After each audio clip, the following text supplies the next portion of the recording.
Ngayon lang naka-ano. Tapos, ay! Kaya nang tumawag si Bessie. Napapilagyan ako.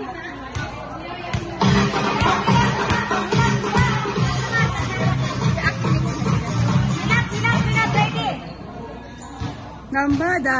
Lambada ba yun? Wow, ang galing naman ni Tita Rose!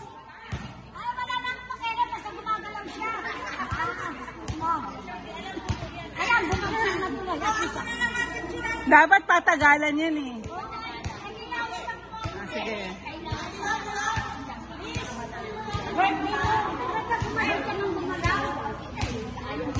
Yes, Tita. Yes po, Tita. Kukunin na lang daw sa akin. Kasi kailangan ko muna mag-usap. Ako kukunin na lang daw sa akin. Kasi okay. Okay, thank you. Kasi gusto ko sa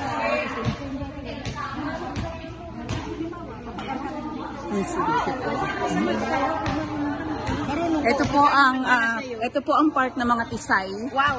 So, ayan. Mag-picture na lang, picture. 1, 2, and 3.